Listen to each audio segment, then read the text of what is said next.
உங்க 2 பேர்கிட்டயும் நான் ஒரு முக்கியமான விஷயம் பேசணும். நீங்க 2 பேரும் தப்பா நினைக்கலன்னா நான் அதை சொல்றேன். நீங்க 2 பேரும் கல்யாணம் பண்ணிக்கிட்டா நல்லா இருக்கும்னு நான் நினைக்கிறேன். புது கவிதைகள் எங்கும் பூக்குதே, உயிரிலே என் உயிரிலே உனை காணவே தினம் ஏங்குதே. உன்னோடு நான் என் உலகமும் பிறக்கிறதே, உன் அழகில் சிதறியதே.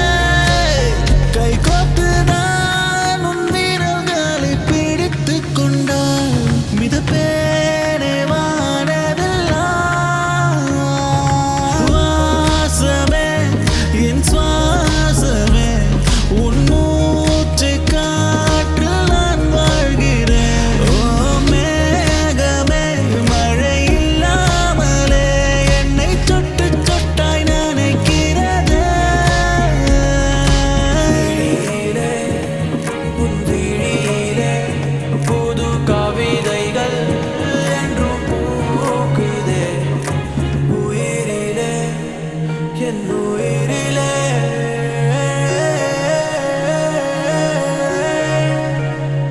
பிச்சைக்கார நாயங்களை வீட்டுக்கு கூட்டிட்டு வந்திருக்கீங்க.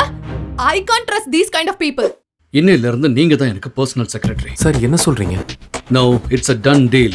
சூர்யாவை எத்தனை நாளா ஒரு சாதாரண பையனா நினைச்சிட்டோமே. ஐயா இந்த ஊர்லயே ரொம்ப பெரிய மனுஷன் தம்பி, கொடுத்த வாக்க மீறவே மாட்டாரு. நீங்க 2 பேரும் கல்யாணம் பண்ணிக்கிட்டா நல்லா இருக்கும்னு நான் நினைக்கிறேன். இப்ப என்னடானா நம்ம பொண்ணு அவனுக்கு கல்யாணம் பண்ணி கொடுக்கறேன்னு சொல்றீங்க? புத்தி கெட்டு போச்சா உங்களுக்கு? ஆமா டாடி, இவ யாரு? இவனுக்கு என்ன சொத்து இருக்கு? உண்மையில் யார் இந்த சூர்யா? பேங்க் அக்கவுண்டில் மினிமம் பேலன்ஸ் கூட இல்லாத சூர்யாவிற்கு அமைச்சர் ஏன் இவ்வளவு மரியாதை கொடுக்கிறார்? சூர்யா எங்கிருந்து எப்பொழுது ஊட்டிக்கு வந்தான்? அவன் என்ன காரணத்திற்காக பிரீத்தியை திருமணம் செய்து கொண்டான்? எதற்காக அவர்கள் அந்த உறவில் நீடித்து வருகின்றனர்? வாருங்கள் பார்க்கலாம்.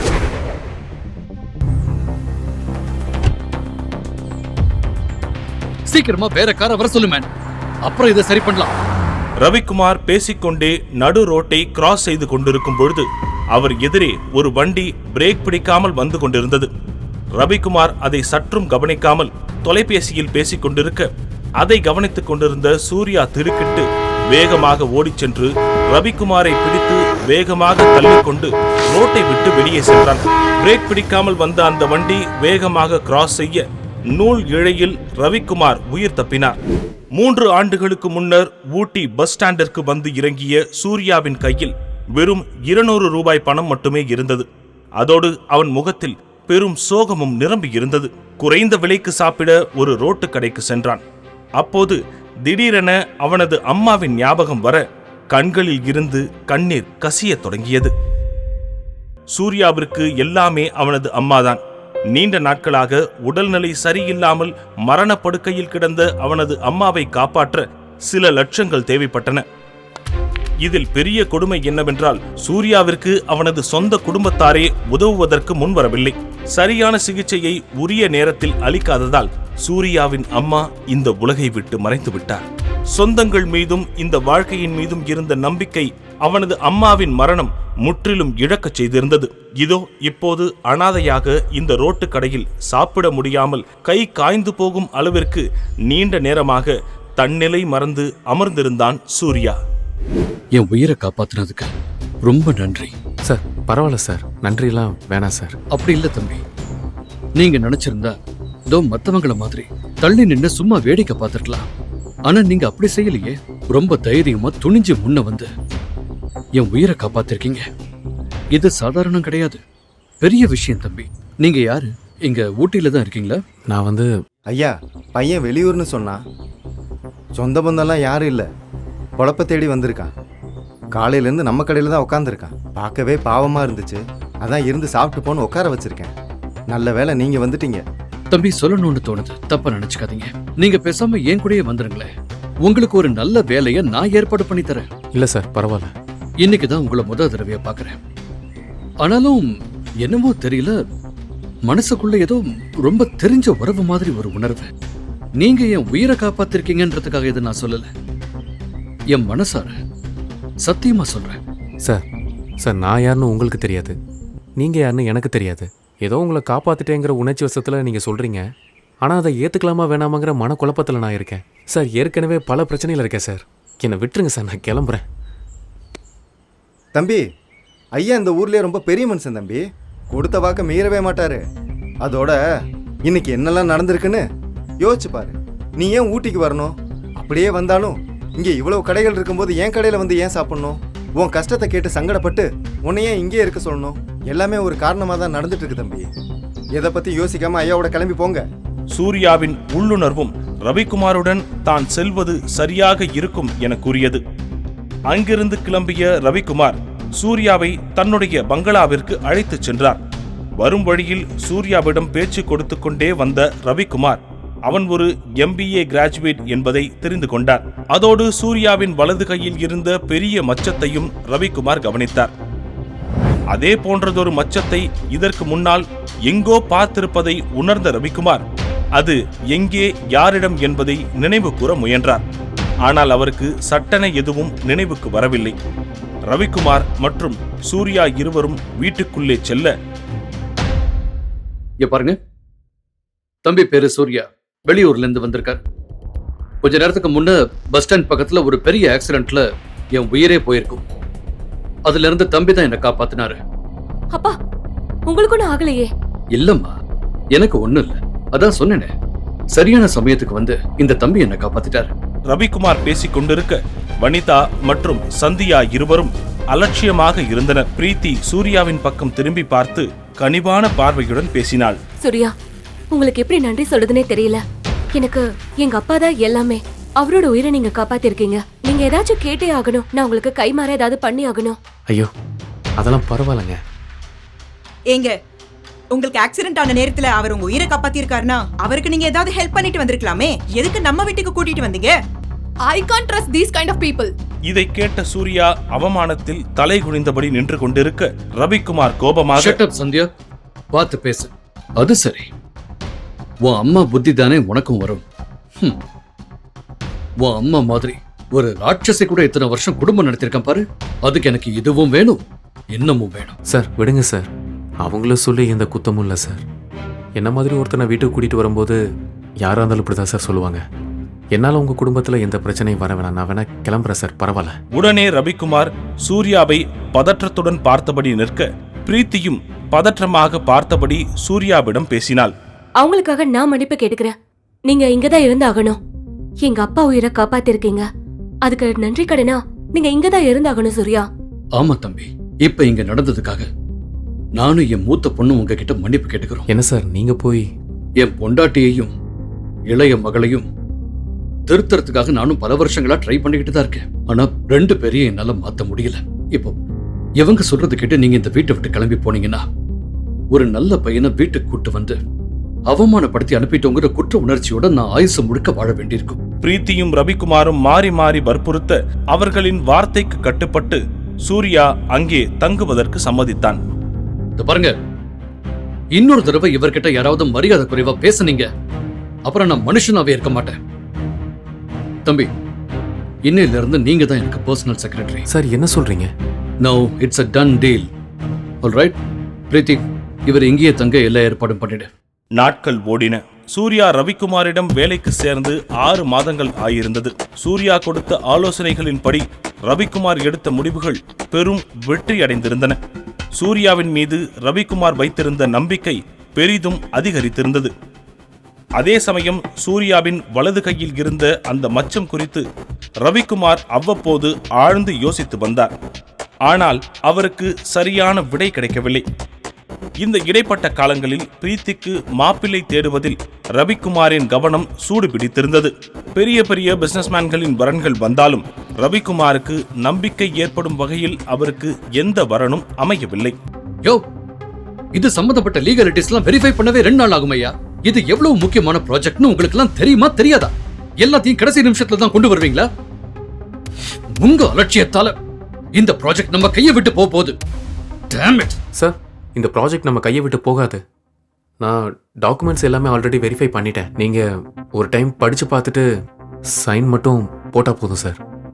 அதே போல சூர்யாவிற்கு பிசினஸ் மீது அதிக ஆர்வமும் அதில் அவன் கொடுக்கும் யோசனைகளும் அவருக்கு தொடர்ந்து வியப்பளித்து வந்தன. இப்படி ரவிக்குமாருக்கு குடும்பத்தின் மீது இருந்த சில பொறுப்புகளும் சூர்யாவின் அசாத்திய திறமைகள் மீது இருந்த வியப்பும் அவரை பல வகையில் யோசிக்க செய்து கொண்டிருந்தது. அந்த யோசனை ஓர் நாள் அவரின் தூக்கத்தையும் கெடுத்தது. ரவிக்குமாரின் சிந்தனையில் பிரீத்தி, சூர்யா ஆகிய இருவரின் முகமும் மாறி மாறி வந்து சென்றது. அதோடு சூர்யாவின் கையில் இருந்த மச்சமும் அவரை மிகவும் குழப்பியது. அது அவருக்கு எதையோ நினைவுபடுத்த முயல்வதாக எண்ணினார். அப்படின்னா சூர்யா, ஐயோ, இது இத்தனை நாளா எப்படி என்னோட நினைவுக்கு வராம போச்சு? சூர்யாவை இத்தனை நாளா ஒரு சாதாரண பையனா நினைச்சிட்டமே. அவனோட இந்த நிலைமைக்கு தெரிஞ்சோ தெரியாமலோ நானும் ஒரு காரணம் ஆகியிருக்கேன். இந்த ஊட்டி மொத்தமும் என்ன ஒரு பெரிய ஆளா பாக்குது. ஆனா இங்க யாருக்கும் தெரியல. என்ன விட இன்னும் என்ன மாதிரி இருக்கிற நூத்துக்கணக்கான கோடீஸ்வரங்க சேர்ந்து நின்னா கூட சூர்யாவுக்கு ஈடாக முடியாது. இப்ப கூட சூர்யா நினைச்சா இந்த ஒட்டுமொத்த தமிழ்நாட்டோட பிசினஸ் சாம்ராஜ்யத்தையும் புரட்டி போட முடியும். ஆனா அவ்வளவு பெரிய அந்தஸ்தையும் செல்வாக்கையும் விட்டுட்டு அவன் ஏன் இப்படி ஒரு நிலைமையில இருக்கான்? ஐயோ கடவுளே, நான் பண்ண தப்புக்கு நானே ஒரு பிராயச்சித்தம் செய்யணும், செஞ்சே ஆகணும். உங்க 2 பேர்கிட்டையும் நான் ஒரு முக்கியமான விஷயம் பேசணும். ரொம்ப நாளாவே என் மனசுக்குள்ள ஒரு யோசனை ஓடிக்கிட்டு இருக்கு. நீங்க 2 பேரும் கல்யாணம் பண்ணிக்கிட்டா நல்லா இருக்கும்னு நான் நினைக்கிறேன். என்னடா இவன் திடீர்னு இப்படி சொல்றான், என்ன தப்பா நினைக்காதீங்க. நல்லா யோசிச்சுதான் நான் இந்த முடிவுக்கு வந்திருக்கேன். என்னால என் பொண்ணுக்கு எங்க வேணா எவ்வளவு பெரிய இடத்துல வேணும்னாலும் மாப்பிள்ள பார்க்க முடியும். ஆனா சூர்யா மாதிரி அமையாதம்மா. சார், உங்க பொண்ணு பிரீத்திய இது வரைக்கும் அந்த கண்ணோட்டத்துல பார்த்தது இல்லை சார். ஆனா நீங்க அமைச்சு கொடுக்குற இந்த வாழ்க்கை நல்லபடியா அமையும்னு நான் நம்புறேன். அதனால எனக்கு இந்த கல்யாணத்துல சம்மதம் சார் என்று சூர்யா பதிலளிக்க ரவிக்குமார் சந்தோஷத்தில் மகிழ்ச்சியாக சிரித்தார். உடனே வீட்டின் உள்ளே சென்று ரவிக்குமார் விஷயத்தை எல்லோரிடமும் சொல்ல, யாருன்னே தெரியாத இந்த பிச்சைக்காரனுக்கு வேலை கொடுத்ததே இங்க யாருக்குமே பிடிக்கல. ஏதோ உங்க உயிரை காப்பாத்தி இருக்கான்றதுக்காக எதுவும் சொல்லாம இருந்தோம். இப்ப என்னடானா நம்ம பொண்ணு அவனுக்கு கல்யாணம் பண்ணி கொடுக்கறேன்னு சொல்றீங்க. புத்தி கெட்டு போச்சா உங்களுக்கு? ஆமா டாடி, இவ யாரு? இவனுக்கு என்ன சொத்து இருக்கு? இவனுக்கு போய் பிரீத்திய கல்யாணம் பண்ணி கொடுக்க போறேன்னு சொல்றீங்க? I am very much disappointed with you. இங்க பாருங்க, ஊருக்குள்ள நமக்குன்னு ஒரு அந்தஸ்து இருக்கு. ஒரே நாள்ல எல்லாத்தையும் குட்டிச்சவராக்கிடாதீங்க. எப்ப பார்த்தாலும் பணம் பணம் பணம். 1000 கோடி ரூபாயை கொட்டி கொடுத்தாலும் சூர்யா மாதிரி ஒரு பையன் நம்ம பிரீத்திக்கு கிடைக்க மாட்டான். சோ நான் முடிவு பண்ணிட்டேன், இந்த வீட்டுக்கு மாப்பிள்ளை சூர்யா தான். So mind it. இன்னொரு தடவை இந்த வீட்ல யாராவது சூர்யாவை பத்தி ஏதாவது தப்பா பேசினாலோ இல்ல சத்தம் போட்டாலோ என ரவிக்குமார் பேசிவிட்டு கோபமாக தன்னுடைய அறைக்குள் சென்றார். ஒரு வழியாக அடுத்த 6 மாதத்தில் அவர்களது திருமணம் நடந்து முடிந்தது.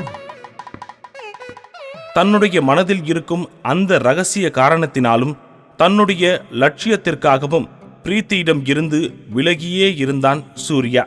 எந்த காரணத்திற்காகவோ அவர் தயங்குகிறார் என அவனது நிலையை புரிந்து கொண்ட பிரீத்தியும் அவனை கட்டாயப்படுத்தவில்லை. இந்த இடைப்பட்ட காலத்தில் பிரீத்தியின் தங்கை சந்தியா ஒரு பெரிய கோடீஸ்வர குடும்பத்தில் திருமணமாகி சென்றிருந்தாள். எது மாறியதோ இல்லையோ, சூர்யா குறித்த எண்ணங்களும் அலட்சிய போக்கும் வனிதாவிடமும் சந்தியாவிடமும் மாறவே இல்லை.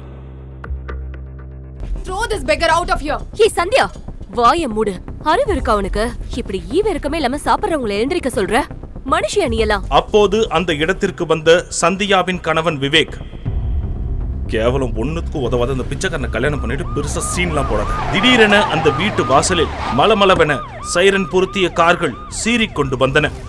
அதிலிருந்து தன் பிளாக் கேட்ஸ் படையுடன் இறங்கிய மினிஸ்டரை விவேக், மினிஸ்டர் இஸ் ஹியர். அனைவரும் வரவேற்றனர். அனைவருக்கும் வணக்கம் வைத்துக் கொண்டிருந்த மினிஸ்டரின் முகம் திடீரென தூரத்தில் எதையோ பார்த்து அதிர்ச்சியாக மாறியது. கூட்டத்தில் தன் முகத்தை மறைத்தபடி சூர்யா மெல்ல நகர்ந்து செல்ல, சூர்யா, திடீரென அவனின் கையை ஒரு கை இறுக்கமாக பிடித்தது. சூர்யா சார், நீங்களா? என்ன சார் கூல இது? உங்க அப்பாயின்மெண்ட்டுக்காக நான் எவ்வளவு நாள் காத்துக்கிட்டு இருக்கேன். நீங்க தான் சீஃப் கெஸ்ட். இவன் கைய பிடிச்சு பேசிட்டு இருக்கீங்க. he is just a servant. வாய மூடுங்க. நீங்க யார்கிட்ட பேசிட்டு இருக்கீங்க தெரியுமா? அவரால தான் இன்னைக்கு நான் இந்த நிலைமையில இருக்கேன். என்கிட்ட எவ்வளவு மரியாதையா நடந்துக்கிறீங்களோ அதை விட 100 மடங்கு அதிக மரியாதையா சூர்யா சாருக்கு நீங்க எல்லாரும் கொடுக்கணும். புரிஞ்சுதா? நான் மட்டும் இல்ல, என்னை மாதிரி எத்தனையோ அரசியல்வாதிகளையும் பிசினஸ் மேன்களையும் சூர்யா சார் உருவாக்கி இருக்கார். இன்னைக்கு இவ்வளவு நடந்ததுக்கு அப்புறமும் அவர் அமைதியா இருக்காருன்னா நிச்சயமா இதுக்கு முன்னாடி ஏதோ ஒரு காரணம் இருக்கும். புரிஞ்சுதா? என்னையா நடக்குது இங்க? அதான் சார் எனக்கு ஒன்றும் புரியல. சூர்யா சார், சார் வாங்க சார், நம்ம வீட்டுக்கு போலாம்.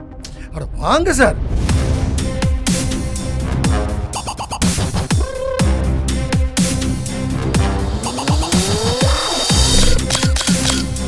ஆனால் அதே சமயம் அவன் கண்ணில் ஒரு கோபக் கனலும் பெரிய ஆளுமைக்கான ஒளியும் தெரிந்தது.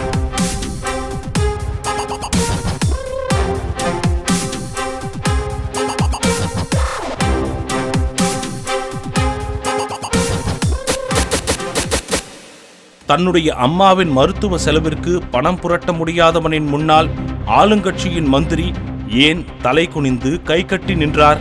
சூர்யாவின் வலது கையில் அந்த மச்சத்தின் பின்னால் உள்ள ரகசியம் என்ன? என்ன காரணத்திற்காக ரவிக்குமார் தனது மகளை சூர்யாவிற்கு திருமணம் செய்து கொடுத்தார்? சூர்யா என்ன காரணத்திற்காக பிரீத்தியை திருமணம் செய்து கொண்டான்?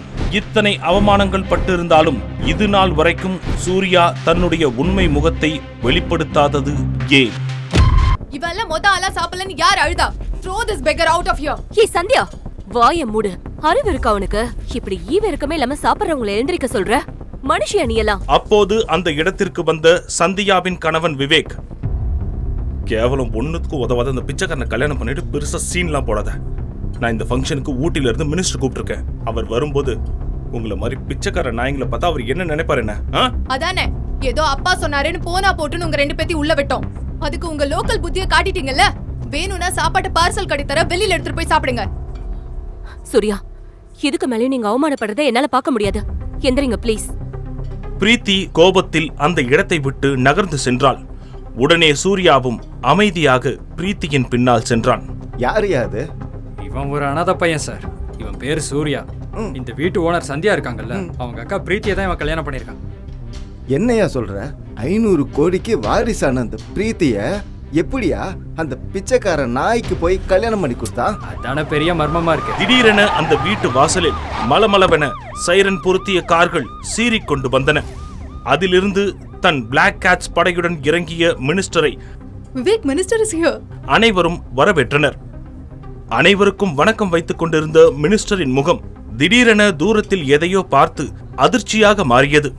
கூட்டத்தில் தன் முகத்தை மறைத்தபடி சூர்யா மெல்ல நகர்ந்து செல்ல, சூர்யா, திடீரென அவனின் கையை ஒரு கை இறுக்கமாக பிடித்தது. சூர்யா சார், நீங்களா? என்ன சார் கூல இது? உங்க அப்பாயின்மெண்ட்டுக்காக நான் எவ்வளவு நாள் காத்துக்கிட்டு இருக்கேன். சார் முதல்ல வாங்க சார், சாப்பிடலாம். உண்மையில் யார் இந்த சூர்யா? பேங்க் அக்கவுண்டில் மினிமம் பேலன்ஸ் கூட இல்லாத சூர்யாவிற்கு அமைச்சர் ஏன் இவ்வளவு மரியாதை கொடுக்கிறார்? சூர்யா எங்கிருந்து எப்பொழுது ஊட்டிக்கு வந்தான்? அவன் என்ன காரணத்திற்காக பிரீத்தியை திருமணம் செய்து கொண்டான்? எதற்காக அவர்கள் அந்த உறவில் நீடித்து வருகின்றனர்? வாருங்கள் பார்க்கலாம்.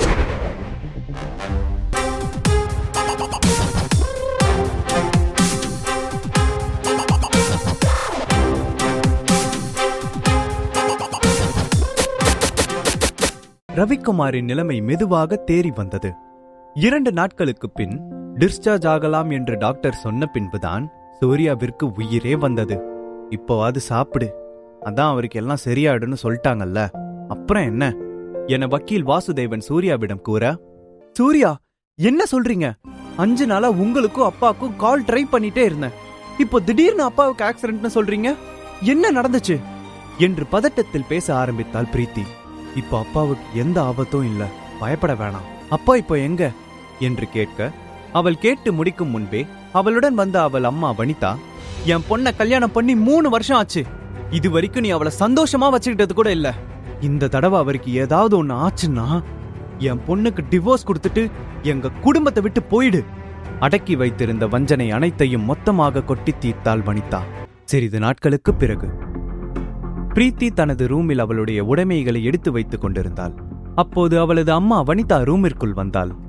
இப்போவும் ஒன்றும் குறைஞ்சு போகல. நம்மளோட சொந்தக்கார பசங்க நம்ம தகுதிக்கு ஏத்த மாதிரி நிறைய பேர் இருக்காங்க. நீ மட்டும் சரின்னு சொன்ன, இப்ப கூட உன்னை கல்யாணம் பண்ணிக்க ரெடியா இருக்காங்க. யாருமா அந்த சூர்யா? எனக்கு கல்யாணம் ஆகி 3 வருஷம் ஆச்சுமா. இது வரைக்கும் என் மனசு நோகும்படி ஒரு நாள் கூட அவர் நடந்துக்கிட்டது இல்ல. அவரை நான் எவ்வளோ கஷ்டப்படுத்தினாலும் எனக்காக அவர் பொறுத்துக்கிறாரு. அவர் இடத்துல இப்ப வேற யாராவது இருந்திருந்தா கண்டிப்பா பொறுமையா இருக்க மாட்டாங்க. சூர்யாவோட கடைசி காலம் வரை உன்னால சந்தோஷமா இருக்க முடியாது. இந்த முடிவுக்காக கண்டிப்பா ஒரு நாள் வருத்தப்படுவேன். இதுக்கு மேலேயும் இதை பத்தி என்கிட்ட பேசாதீங்க. சந்தோஷத்துடன் மாடியிலிருந்து கீழே இறங்கி வந்த சூர்யாவை பார்த்த ரவிக்குமார் சூர்யாவை மொட்டை மாடிக்கு வர சொன்னார். 5 நிமிடத்திற்கு ஒரு முறை இடைவிடாமல் பிரீத்தியின் மனதில் நான் இருக்கிறேன் என்று நினைத்துக் கொண்டே தனக்குத்தானே சிரித்துக் கொண்டிருந்தான். பிரீத்தியை உனக்கு பிடிக்குமா என்று கேட்டார். பிரீத்தி தன்னை ஏற்றுக்கொண்ட சந்தோஷத்தில் இருந்த சூர்யா அவளை மிகவும் பிடிக்கும் என்ற விதத்தில் தன் கைகளை விரித்து காட்டினான். பிரீத்தி எனக்கு இருக்க ஒரே பொண்ணு. சின்ன வயசுல இருந்தே அவளை நான் பார்த்து பார்த்து வளர்த்தேன். அவளுக்கு எந்த ஒரு விஷயமா இருந்தாலும் பார்த்து பார்த்து பண்ணுவேன். அதே மாதிரி தான் கல்யாண விஷயத்திலையும் அவளுக்கு ஏத்த தகுந்த மாப்பிளைய தான் நான் கல்யாணம் பண்ணி வச்சிருக்கேன். இதை சீக்கிரம் பிரீத்தியும் புரிஞ்சுப்பா, நீங்க சந்தோஷமா இருப்பீங்க என்று கூறினார். அப்பொழுது சூர்யா நடந்ததை கூற வரும்பொழுது அவனை எதுவும் கூற விடாமல், பிரீத்தி எனக்கு எவ்வளோ முக்கியமோ அதே மாதிரிதான் நீயும் எனக்கு. நான் உன்னை மருமகனா பாக்குறத விட ஒரு மகனா தான் பார்த்துட்டு இருக்கேன் என ரவிக்குமார் கூற, இதை கேட்ட சூர்யாவின் மனம் சந்தோஷத்தில் வெடித்து விடுவது போல இருந்தது. தான் அனாதை இல்லை, தனக்கு என்று கவனித்துக் கொள்ளும் குடும்பம் இருக்கிறது என நினைத்து சந்தோஷத்தில் மிதந்தான். அந்த சந்தோஷத்திலேயே இரவு முழுவதும் தூங்காமல் புரண்டு கொண்டிருந்தவன் ஒரு வழியாக தூங்கினான். நன்றாக தூங்கிக் கொண்டிருந்த சூர்யா மீது யாரோ தண்ணீரை ஊற்ற திடுக்கி எழுந்தான். அவன் முன்னே பிரீத்தி ரெடியாக நின்றிருந்தாள். சாருக்கு இன்னும் தெரியலையா? இன்னும் 4-5 கப்பு ஊத்தணுமா என்ன என அவள் கேட்க, வேகமாக மொபைலை எடுத்து மணியை பார்த்தான். மணி 8 கடந்து விட்டது. நைட்டு என்ன ஆச்சு? நான் எப்படி இங்க வந்தேன் என்ற குழப்பத்திலேயே தலையை சொரிந்து கொண்டிருந்தான். ரொம்ப கன்ஃபியூஸ் ஆக வேணாம். நைட்டு 2 பேரும் ஃபுல் மட்டை. நான் தான் உங்களை கூட்டிட்டு கீழே வந்தேன். சரி இப்ப கிளம்புங்க, எனக்கு லேட் ஆயிடுச்சு. 5 நிமிடத்தில் ரெடியானவன் காரில் பிரீத்தியை ஏற்றிக்கொண்டு பறந்தான். டிராவல் டைமில் இருவரும் ஒரு வார்த்தை கூட பேசிக்கொள்ளவில்லை. ஆனாலும் அங்கு காதல் நிறைந்திருந்தது. ஆபீஸில் இறக்கிவிட்டு வீட்டிற்கு திரும்பிக் கொண்டிருந்த சூர்யாவிற்கு வக்கீல் வாசுதேவனிடமிருந்து அழைப்பு வந்தது. அவன் முகத்தில் இருந்த சிரிப்பு அப்படியே மாறியது. போனை எடுத்தவன் கோபமாக, எனக்கு போன் பண்ணாதீங்கன்னு எத்தனை தடவை சொல்லியிருக்கேன். அதான் நீங்க கேட்ட டாக்குமெண்ட்ல சைன் பண்ணிட்டேனே, இன்னும் என்ன வேணும் என வெறுப்புடன் பேசினான் சூர்யா. எனக்கு எதுவும் வேணாம் சூர்யா, ஆர்எஸ்பி குரூப்புக்கு இப்போ நீ தான் ஓனர். அது நீ மறந்துட்டியா? நீ நினைச்சா இப்போ என்ன வேணாலும் பண்ணலாம் என வாசுதேவன் கூற, அவர் பேசிக்கொண்டிருக்கும் போதே குறுக்கிட்ட சூர்யா, என்ன சொன்னீங்க? என்ன வேணாலும் பண்ணலாமா? அப்படின்னா நான் எவ்வளவு பெரிய வீடு வேணாலும் வாங்கலாம், அப்படிதானே? இதை கேட்ட வாசுதேவன் விழுந்து விழுந்து சிரிக்க ஆரம்பித்தார். சூர்யா நினைத்தால் வீடு என்ன, அவன் வைத்திருக்கும் சொத்தை வைத்து பாதி நாட்டையே விலைக்கு வாங்கலாம் என்று கூறி மீண்டும் சிரித்தார். முடிஞ்சா ஊட்டியில் இருக்க எம்எஸ் மேன்ஷனை வாங்கி கொடுங்க, அதுக்கப்புறம் நீங்க என்ன கேக்குறீங்களோ அதை செய்றேன் என்று கூறினான். ஊட்டியில் உள்ள எம்எஸ் மேன்ஷன் அழகிற்கு பெயர் போனது. ஆள் அரவமற்ற இடத்தில் இருக்கும் அந்த மேன்ஷனை சுற்றி எண்ணற்ற இயற்கை வளங்களும் அதன் அருகில் அருவியும் எப்பொழுதும் பறவைகள் கத்தும் சத்தமும் கேட்டுக்கொண்டே இருக்கும். ஒருமுறை பிரீத்தி ஆசைப்பட்டதற்காக ரவிக்குமார் அந்த மேன்ஷனை விலைக்கு வாங்க கேட்டிருந்தார். ஆனால் அந்த மேன்ஷன் ஓனர் கோடி கணக்கில் பணத்தை கொடுத்தால் கூட இதை விற்க மாட்டேன் என்று தெளிவாக கூறிவிட்டார். எவ்வளவு முயற்சித்தும் அந்த மேன்ஷனை ரவிக்குமாரால் வாங்க முடியவில்லை. பிரீத்திக்காக அந்த மேன்ஷனை எப்படியாவது வாங்கிவிட வேண்டும் என்று நினைத்த சூர்யா வாசுதேவனிடம் இதை வாங்கி கொடுக்கும்படி சேலஞ்ச் செய்தான். நாளைக்கு காலையில அந்த மேன்ஷன் ஓம் பேர்ல இருக்கும் என்று சொல்லிவிட்டு தனக்கு ஒரு நாள் அவகாசம் தரும்படி கேட்டார். மறுநாள் பொழுது விடிந்தது. இதுவரை வாசுதேவனிடமிருந்து கால் வந்தால் எரிச்சல் அடையும் சூர்யா இன்று காலையிலிருந்து அவருடைய காலுக்காக காத்திருந்தான். சரியாக 10 மணிக்கு வாசுதேவனிடமிருந்து அழைப்பு வந்தது. அந்த ரெசார்ட் பேரை சூர்யா மேன்ஷன் வச்சுப்போமா? சொன்ன மாதிரியே அந்த மேன்ஷன் இப்போ ஓம் பேர்ல இருக்கு. அதோட ஓனர் பார்த்து டாக்குமெண்ட் மட்டும் சைன் போட்டு மாத்திட்டா வேலை முடிஞ்சது. ரெடியாரு, 1/2 மணி நேரத்துல உன்னை பிக்கப் பண்ணிக்கிறேன் என்று போனை துண்டித்தார் வக்கீல் வாசுதேவன். வாசுதேவன் அங்கு வருவதை சூர்யா சுத்தமாக விரும்பவில்லை. தானே அந்த மேன்ஷனுக்கு வருவதாக கூறி அவரது போனுக்கு மெசேஜ் செய்தான் சூர்யா. சூர்யாவின் வீட்டிற்கும் அந்த மேன்ஷனுக்கும் கிட்டத்தட்ட 5 நிமிடம் தூரம் தான் இருக்கும். ஆனால் அந்த மேன்ஷன் கேட்டிலிருந்து உள்ளே செல்லவே 1/4 மணி நேரம் எடுக்கும். 2 அடுக்கு பாதுகாப்பு போடப்பட்டிருக்கும். அந்த மேன்ஷனுக்கு 10ற்கும் மேற்பட்ட செக்யூரிட்டி கார்ட்ஸ் இருப்பார்கள். அது வீட்டின் அருகில் தான் இருக்கிறது. நடந்தே சென்று விடலாம் என்று நினைத்த சூர்யா பொடிநடையாக அந்த மேன்ஷனை நோக்கி நடக்க ஆரம்பித்தான். மேன்ஷன் கேட்டை திறந்தவுடன் ஒருவர் சத்தம் போட்டுக்கொண்டே ஓடி வருவதை பார்த்த சூர்யா அங்கேயே நின்றான். அவனை தொடர்ந்து மேலும் 10 பேர் அவன் பின்னால் ஓடி வர யாரை துரத்தி கொண்டு வருகிறார்கள் என்று குழப்பத்துடன் முன்னும் பின்னும் பார்த்தபடியே நின்றான். அதில் ஒருவன், யார் பாத திறந்த வீட்டுல ஏதோ நுழையிற மாதிரி என்று கருப்பு உடை அணிந்த செக்யூரிட்டி கார்டு அவனை நெருங்கி வந்தார். அவரை தொடர்ந்து அதே மாதிரியான உடை அணிந்த மேலும் சிலர் சூர்யாவை சுற்றி நின்றனர். என்ன தம்பி, வழி தவறி இந்த பக்கம் வந்துட்டியா? 6 அடி உயரத்தில் பார்க்கவே கரடு முரடாக இருந்த ஒருத்தர் சூர்யாவை சந்தேக பார்வையில் பார்த்தபடி கேட்டார். இல்ல, ஒருத்தரை தேடி வந்திருக்கேன். சூர்யா அமைதியாக தன் பதிலை கூறினான். என்னது, ஒருத்தர் தேடி வந்திருக்கியா? நீ வந்திருக்கிற இந்த இடம் யாரோடதுன்னு உனக்கு தெரியுமா? இதற்கும் எந்த பதிலும் கூறாமல் சூர்யா அமைதியாகவே இருந்தான். பின் மெதுவாக, இந்த இடம் எனக்கு சொந்தமானது என்று சூர்யா கூற அந்த 6 அடி மனிதன், வந்த வழியே அப்படியே போயிடு. நீ சொன்ன காமெடிக்கு எல்லாரும் சிரிச்சிட்டோம். Show time over. காட்ஸ், இங்க வரவங்க எல்லாம் இவன மாதிரி தான். அவனுடைய இடம் இவனுடைய இடம், உள்ள இருக்கிறவங்கள நல்லா தெரியும், என் சொந்தக்காரங்க தான் சொல்லிட்டு வருவானுங்க. தயவுதாட்சியமே பார்க்காம கழுத்தை புடிச்சு வெளியே தள்ளிடுங்க என அங்கிருந்த மற்ற செக்யூரிட்டி கார்டுகளுக்கு பாடம் எடுத்து கொண்டிருந்தான் அந்த 6 அடி மனிதன். அவனுடைய சட்டையில் ராகேஷ் என்று எழுதப்பட்டிருந்தது. இவர் கட்டளையிடுவதை பார்க்கும் பொழுது அந்த இடத்திற்கு அவன்தான் ஹெட் செக்யூரிட்டி போல தெரிந்தது. நகராமல் அங்கேயே நின்று கொண்டிருந்த சூர்யாவை பார்த்த ராகேஷிற்கு கோபம் தலைக்கு ஏறியது. தன்னுடைய முதலாளி பெரிய விஐபிக்காக காத்திருக்கிறார். அவர் வருவதற்கு முன் இங்கிருந்து மரியாதையாக கிளம்பி விடு என்று எச்சரிக்கை செய்தான் ராகேஷ். இதை கேட்ட சூர்யாவிற்கு சிரிப்பு தாங்க முடியவில்லை. அந்த விஐபியே நான் தான், இது கூட தெரியாம இவங்க இப்படி கேனத்தனமா நடந்துக்கிறாங்களே என்று நினைத்து சிரித்தான். ஒருவருடைய உடையையும் அவர் வைத்திருக்க பொருளையும் வைத்து எடை போடும் செக்யூரிட்டியை நினைத்து வருத்தப்பட்டான். இருந்தாலும் மாத சம்பளம் கொடுக்கும் தன்னுடைய முதலாளிக்காக விசுவாசமாக இருக்கிறான் என்று நினைத்தான். நகராமல் அங்கேயே அவரை பார்த்து சிரித்துக் கொண்டிருந்த சூர்யாவை பார்த்த செக்யூரிட்டிக்கு மேலும் கோபம் தலைக்கு ஏறியது. எவ்வளவு சொல்லியும் இங்கிருந்து கிளம்பாம அப்படியே நிக்கிற? அடி விழுந்தாதான் இங்கிருந்து கிளம்புவியா என கோபத்தில் சூர்யாவை அறைய கையை ஓங்கியவனை ஒரு கை தடுத்து நிறுத்தியது. அந்த கையின் சொந்தக்காரரை பார்த்து செக்யூரிட்டி கார்டு ராகேஷ் அதிர்ச்சியில் கையை கட்டிக்கொண்டு ஒதுங்கி நின்றான். அவரை பார்த்து செக்யூரிட்டி கார்டு அனைவரும் ஒரே வரிசையில் கையை கட்டிக்கொண்டு நின்றனர்.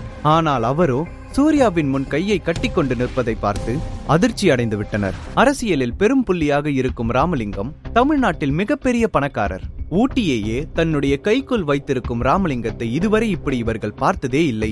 இன்று முதலாக சூர்யாவின் முன் கையை கட்டி கொண்டிருப்பதை பார்த்த செக்யூரிட்டி கார்ட்ஸ், யார் இவன்? இவனை பார்த்து ஏன் நம்ம முதலாளி பயந்து போய் நிக்கிறாரு என குழம்பி போயிருந்தனர். சூர்யா சார், பெரிய தப்பு நடந்துருச்சு. அவங்க சார்பா நான் உங்ககிட்ட மன்னிப்பு கேட்கிறேன் என்று பயத்துடனும் மரியாதை கலந்த குரலிலும் கையை கட்டிக்கொண்டு சூர்யா முன் பேசினார். என்னது, இவர்தான் சூர்யாவா என்று வாயடைத்து நின்றனர் அங்கிருந்த செக்யூரிட்டி கார்ட்ஸ். பின் செக்யூரிட்டி கார்டு ராகேஷை பார்த்து, என்ன தைரியம் இருந்தா இவர்கிட்டயே மரியாதை இல்லாம நடந்திருப்ப. இப்பவே அவர்கிட்ட மன்னிப்பு கேளு. நீ பண்ண தப்புக்கு இன்னைக்கு உன்னை சும்மா விட்டுறதா இல்ல என ராமலிங்கம் ராகேஷை கடுமையாக திட்ட ஆரம்பித்தார். சார், தெரியாம பண்ணிட்டேன். என் மேல கருணை காட்டுங்க. இனிமே இந்த மாதிரி எந்த ஒரு தப்பும் நடக்காம பாத்துக்கிறேன். காலில் விழுந்து கெஞ்சும் ராகேஷை பார்த்த மற்ற செக்யூரிட்டி கார்டு தங்களுடைய மூச்சை இழுத்து பிடித்துக் கொண்டு அடுத்து அவர்களுக்கு என்ன நடக்குமோ என்ற பயத்தில் நின்று கொண்டிருந்தனர். இதையெல்லாம் வேடிக்கை பார்த்து கொண்டிருந்த சூர்யாவிற்கு நன்கு புரிந்தது. அப்படி ஒன்னும் அவங்க பெருசா தப்பு பண்ணல, அவங்கள மன்னிச்சு விட்டுருங்க. அப்படி நீங்க அவரை தண்டிக்கணும்னு நினைச்சா 1/2 நாள் சம்பளத்தை மட்டும் பிடிங்க, அது போதும். தங்களுடைய வேலை போய்விடுமோ என்ற அச்சத்தில் இருந்தவர்களுக்கு சூர்யா இவ்வாறு கூறிய பின் தான் உயிரே வந்தது. இதையெல்லாம் கேட்டுக்கொண்டிருந்த ராமலிங்கத்திற்கு ஆச்சரியமாக இருந்தது. என்ன இன்னும் மசமசன்னு நின்னுட்டே இருக்கீங்க, அவர்கிட்ட மன்னிப்பு கேளுங்க என மிரட்டும் தோணியில் ராமலிங்கம் கூற, அங்கு நின்று கொண்டிருந்த செக்யூரிட்டி கார்ட்ஸ் வரிசையாக சூர்யாவின் காலில் விழவர அவர்களை தடுத்த சூர்யா, நீங்க எல்லாரும் போய் உங்க வேலையை பாருங்க, எப்போதும் ஆளை பார்த்து எடை போடாதீங்க என அறிவுறுத்தி அனுப்பினான். பின் அவ்வளவு பெரிய பணக்காரரை வெகு நேரமாக வாசலிலேயே காக்க வைப்பது நல்லதில்லை என புரிந்து கொண்ட ராமலிங்கம் சூர்யாவை மேன்ஷனுக்குள் அழைத்துச் சென்றார். சூர்யா வருவதற்கு முன்பே வந்துவிட்ட வக்கீல் வாசுதேவன் மேன்ஷனுக்குள் உள்ளே காத்திருந்தார். சூர்யா வந்ததும் அவன் கேட்டதைப் போலவே மேன்ஷனை வாங்கிவிட்ட சந்தோஷத்தில் அவனை பார்த்தார். சூர்யாவிற்கு இந்த மேன்ஷன் மிகவும் பிடித்திருந்தது. பிரீத்திக்கு மட்டும் இது தெரிந்தால் சந்தோஷத்தில் மிதப்பாள். அவள் ஆசைப்பட்டு ரவிக்குமார் பல முறை வாங்க முடியாமல் போன இந்த மேன்ஷனை வாங்கியதில் சூர்யாவிற்கு பெருமையாக இருந்தது. தன்னையே மறந்து மெய் மறந்து போனான். எவ்வளவு நேரம் பால்கனியில் நின்று கொண்டிருந்தான் என்று அவனுக்கே தெரியவில்லை. அப்பொழுது தனது அருகே ராமலிங்கம் வந்து நிற்பதை கவனித்தான். நான் உங்ககிட்ட ஒன்னு கேட்கலாமா என்று சூர்யாவின் கேள்வியே ராமலிங்கத்தை கதிகலங்க வைத்தது. கேளுங்கள் என்று சொல்லும் விதத்தில் தலையை ஆட்டினார். இவ்ளோ அழகான இந்த இடத்துல ஏன் ஒரே ஒரு மேன்ஷன் மட்டும் இருக்குது? ஊட்டியில முக்கிய அரசியல் புள்ளியில இருந்தும் ஏன் இந்த பகுதி டெவலப் ஆகாம இருக்கு? மேலும் டெவலப் பண்ணலாம்ல என்று சூர்யா கேட்டான். அதுக்கு மேல கட்டுறதுக்கு ஆசை இருந்தாலும் கட்டுறதுக்கு தெம்பும் பணமும் இல்லாததுனால ஒன்னும் செய்ய முடியல என்று கூறினார். சிறிது நேரம் அமைதியாக இருந்த சூர்யா, நான் ஹெல்ப் பண்றேன், பணம் எவ்வளவு வேணாலும் வாங்கிக்கோங்க என்று சூர்யா கூற, பெரிய அதிர்ஷ்டம் அவனை தேடி வந்திருக்கிறது என்று 1ற்கு 2 முறை தன்னைத்தானே கிள்ளி பார்த்து கொண்டு இது நிஜம்தானா என்று சோதித்து பார்த்தான். பேசிக்கொண்டே டைமை பார்த்த சூர்யா வெடுக்கென்று எழுந்து நின்றான். எனக்கு ஒரு முக்கியமான வேலை இருக்கு, இது தொடர்பா நீங்க என்னோட வக்கீல் வாசுதேவன் கிட்ட பேசிக்கோங்க என்று சட்டென்று அங்கிருந்து கிளம்பினான் சூர்யா. சூர்யாவின் செயல்கள் மற்றும் நடத்தை மீது ராமலிங்கத்திற்கு சந்தேகம் வந்தது. இவ்ளோ பெரிய சொத்துக்கு சொந்தக்காரனா இருந்துட்டு எப்படி இவ்ளோ சாதாரணமா இருக்க முடியும்? எங்கேயோ இடிக்குதே என்று யோசித்தார். சூர்யா அங்கிருந்து கிளம்பிய சற்று நேரத்தில் வக்கீல் வாசுதேவனுக்கு சக்கரவர்த்தியிடமிருந்து அழைப்பு வந்தது. அங்கு நடந்த அனைத்தையும் வாசுதேவன் சக்கரவர்த்தியிடம் கூறினார். சூர்யா செய்த காரியத்திற்கு கண்டிப்பாக மறுப்பு தெரிவிப்பார் என்று நினைத்தார். ஆனால் அதை பற்றி எதுவும் கூறாமல், நாளையிலிருந்து சூர்யாவுக்கு கோஸ்ட் செக்யூரிட்டி அவன் ப்ரொடெக்ஷனுக்கு இருப்பாங்க என்று மட்டும் கூறி போனை வைத்தார். வாசுதேவனுக்கு இந்த ஒரு விஷயம் ஆச்சரியமாக இருந்தது. அதே சமயம் தன்னுடைய ஆபீஸ் வாசலில் முன்னே சூர்யாவிற்காக நீண்ட நேரம் காத்திருந்தாள் பிரீத்தி. நேரம் சென்று கொண்டே இருந்தது. ஆபீஸில் உள்ள அனைவரும் சென்று விட்டனர். சூர்யா வரும் திசையை பார்த்து வெகு நேரம் காத்திருந்த பிரீத்தி அங்கிருந்த ஒரு பெஞ்சில் சென்று அமர்ந்தாள். எப்பொழுதும் ஆபீஸ் முடியும் முன்னரே சூர்யா அவளுக்காக வாசலில் காத்திருந்து அழைத்துச் செல்வான். ஆனால் இன்று நெடுநேரம் ஆகியும் சூர்யா வராததால் பல முறை அவனுக்கு கால் செய்தாள். சூர்யா வருவானா இல்லை நானே சென்று விடுவா என்ற யோசனையில் ஒரு காலில் முன்னும் பின்னும் வைத்தவாறே நின்றிருந்தாள். அப்பொழுது, இங்க பாருடா யார் நிக்கிறான்னு, ஊட்டியோட பேரழகி பிரீத்தி. என்ன உன்னோட பர்சனல் அசிஸ்டன்ட் சூர்யா உன்னை பிக்கப் பண்ண வரன்னு வெயிட் பண்ணிட்டு இருக்கியா என்ற குரல் கேட்டதும் பிரீத்தியின் முகம் கோணலாக மாறியது. அந்த குரலுக்கு சொந்தக்காரி தன்னுடைய பெரியமாவின் மகள் சந்தியா என்று சொல்லாமலே அவள் கண்டுபிடித்து விட்டாள். பிரீத்தி அவளை கண்டு கொள்ளவே இல்லை. அவளை கண்டு கொள்ளாமல் நின்று கொண்டிருந்த பிரீத்தியை பார்த்த சந்தியாவிற்கு மேலும் அவளை சீண்டி பார்க்க வேண்டும் என்று தோன்றியது.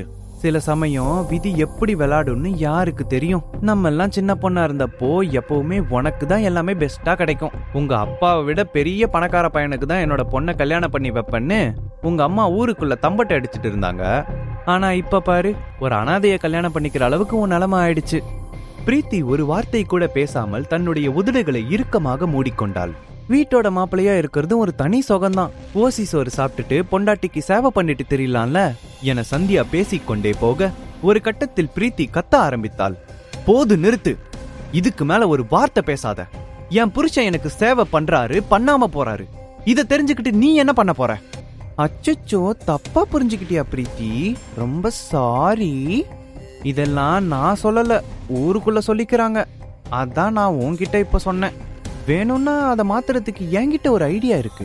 பேசாம உன் புருஷனை என் புருஷன் கிட்ட இருந்து வேலை பார்க்க சொல்லு என்று கேலியாக கூற பிரீத்தி ஆத்திரத்தில் தன் பல்லை கடித்துக் கொண்டாள். விட்டால் அங்கேயே சந்தியாவை அடித்து விடுவாள் போல கோபத்தில் அவள் முகம் சிவந்தது. மேலும் சூர்யாவை பற்றி இழிவாக பேசிக்கொண்டே போனாள். இவளிடமிருந்து பிரீத்தியை காப்பாற்றுவது போல காரில் இருந்து வந்து இறங்கினான் விவேக். வனிதாவின் அண்ணன் மகனாகிய விவேக் ஒரு பெரிய சாப்ட்வேர் கம்பெனியில் சிஇஓ ஆக இருக்கிறான். சூர்யாவை விட படிப்பிலும் வேலையிலும் பெரிய இடத்தில் இருந்தான். சந்தியா கார் வந்து நின்றதை பார்த்ததும் சந்தோஷத்தில் குதித்தாள். தன்னுடைய கணவன் தன்னை அழைத்து போக வந்திருக்கிறார். பெரிய கம்பெனியின் சிஇஓ தனக்காக எதையும் செய்வார் என்பது போல பேசிவிட்டு கர்வமாக அங்கிருந்து கிளம்பினாள். காரில் இருந்தபடி தன்னுடைய கண்ணாடி கதவை திறந்து பிரீத்தியை பார்த்தான் விவேக். அந்த வேலைக்காரன் மட்டும் இல்லனா இப்போ பிரீத்தியை நான் தான் கல்யாணம் பண்ணிருப்பேன் என்று தனக்குத்தானே பேசிக்கொண்டான். பிரீத்திக்கும் விவேக்கிற்கும் தான் திருமணம் நடக்கும் என்று அனைவரும் நினைத்துக் கொண்டிருந்தனர். ஆனால் பிரீத்தி சூர்யாவை திருமணம் செய்து கொண்ட பின் அவளுக்கு அடுத்தபடியாக இருந்த சந்தியாவை வேறு வழி இல்லாமல் திருமணம் செய்து கொண்டான் விவேக். அப்போது அங்கு ஒரு கால் டாக்ஸி வந்து நின்றது. அதிலிருந்து சூர்யா இறங்கினான். பிரீத்தி மேடம், சாரி ரொம்ப லேட் ஆயிடுச்சு, கிளம்பலாமா? கால் டாக்ஸியிலிருந்து தன்னுடைய வேர்வையை துடைத்துக் கொண்டே பிரீத்தியை நோக்கி நடந்து சென்றான். பிரீத்தியின் பையை வாங்கிக் கொண்டு கால் டாக்ஸியை நோக்கி சென்றவனை, சூப்பர், பணக்கார வீட்டு மாப்பிள்ள இப்போ கால் டாக்ஸி ஓட்டுறாரா என சந்தியா காரில் அமர்ந்தபடி சூர்யாவிற்கு கேட்கும்படி சத்தம் போட்டு கேட்டாள். இந்த 3 வருடத்தில் சந்தியா இதைவிட பல விதமாக சூர்யாவை பேசியிருக்கிறாள். நான் கால் டாக்ஸி ஓட்டுறேன் இல்ல ரிக்ஷா ஓட்டுறேன், இதுல உங்களுக்கு என்ன பிரச்சனை என்று கேட்டான் சூர்யா. என்ன தைரியம் இருந்தா என்ன பார்த்து திமிரா பேசுவ என காரில் இருந்து இறங்கிய சந்தியா சூர்யாவை பார்த்து கையை ஓங்க, அவள் கையை பிடித்து முறுக்கி அவள் கன்னத்தில் பலார் என ஓங்கி அறைந்தாள்.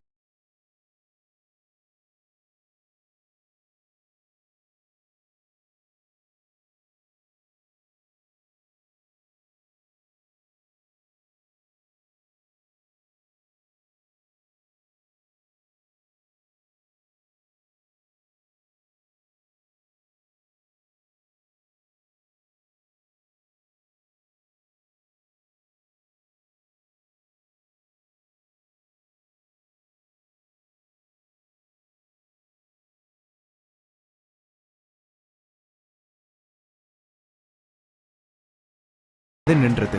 காரில் இருந்து கருப்பு நிற சட்டை அணிந்த ராமலிங்கத்தின் பிஏவை பார்த்த சந்தியாவும் விவேக்கும் சந்தோஷமானார்கள். அவரை பார்க்கத்தான் வந்திருக்கிறார்கள் என்று சிரித்த முகத்துடன் அவரை நோக்கி சென்றனர்.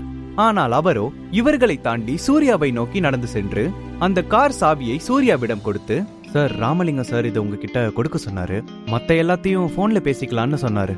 இதை கேட்ட அனைவரும் குழம்பி போயிருந்தனர். ஊட்டியில் ராமலிங்கத்தை சந்திக்க பல நாள் காத்திருக்க வேண்டும். தன்னுடைய கண்களை பல முறை கசக்கி கொண்டு பார்த்தான் விவேக். பிரீத்தியும் அதே நிலைமையில் தான் இருந்தாள். யார் இவங்க?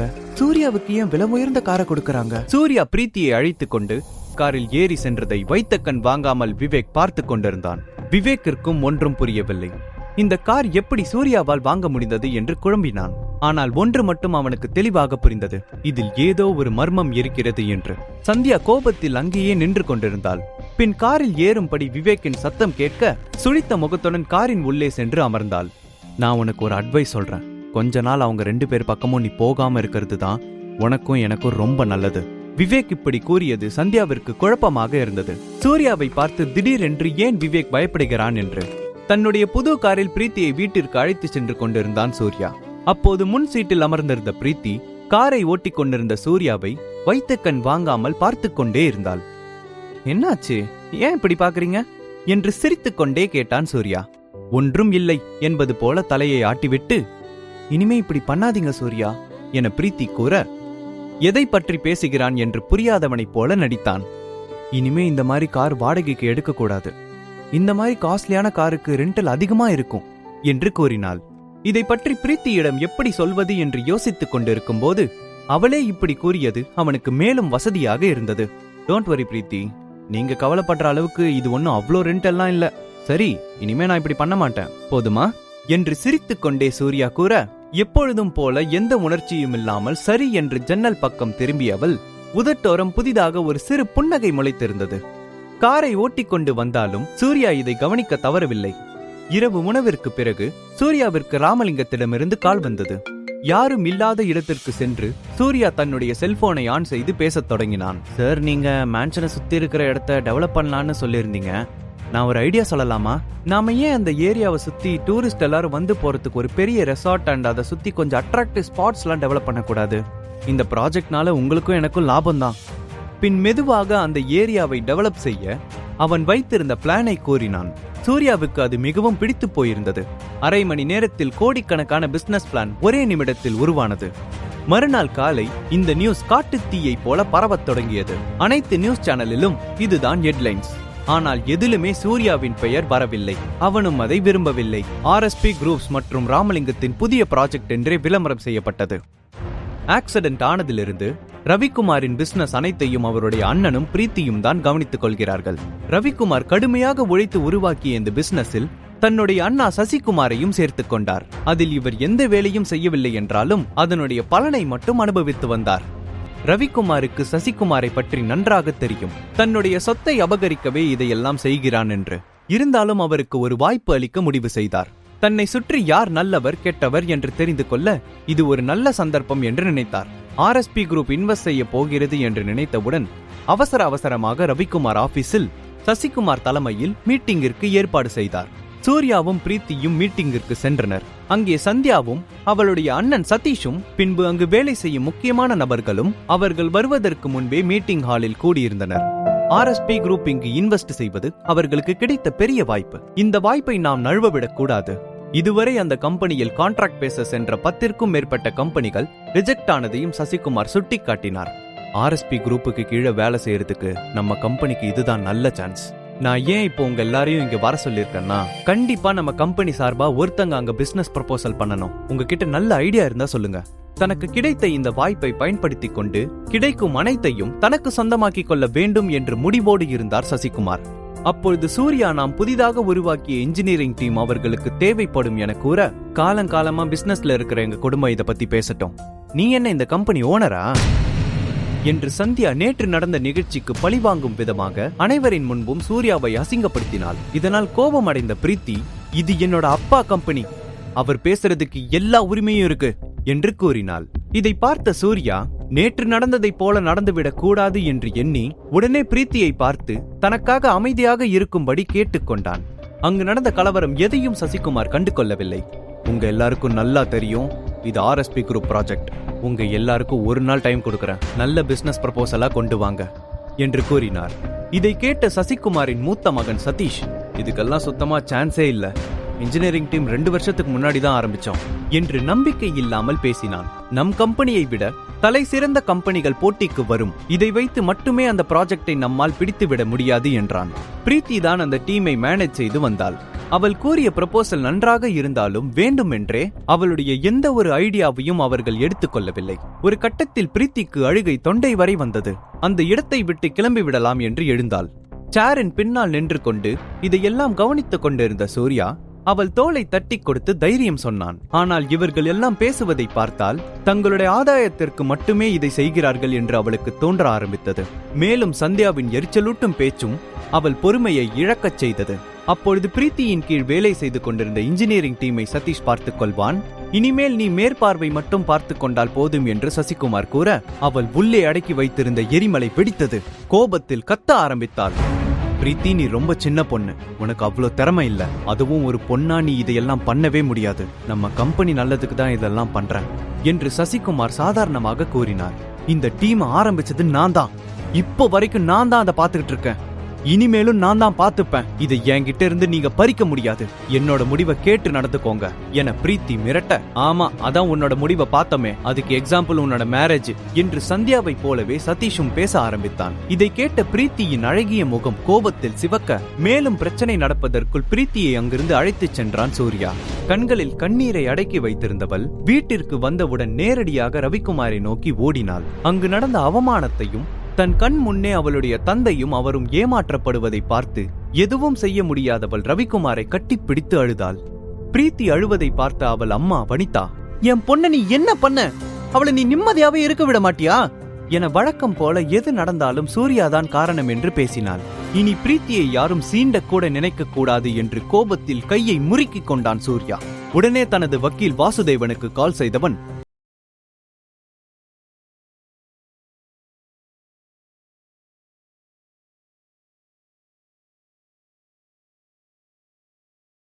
ஏற்கனவே கோயம்புத்தூர்ல நம்ம கம்பெனில வேலை பார்த்துட்டு இருந்த லோகேஷ் தான் என்று கூறினார். நீங்க என்ன பண்ணுவீங்களோ ஏது பண்ணுவீங்களோ எனக்கு தெரியாது, ஆனா நாளைக்கு ரவிக்குமார் கம்பெனில இருந்து 2 பேர் அங்க வருவாங்க, அவங்கள நீங்க அசிங்கப்படுத்தி அனுப்பணும் என சூர்யா உணர்ச்சி பொங்க பேசினான்.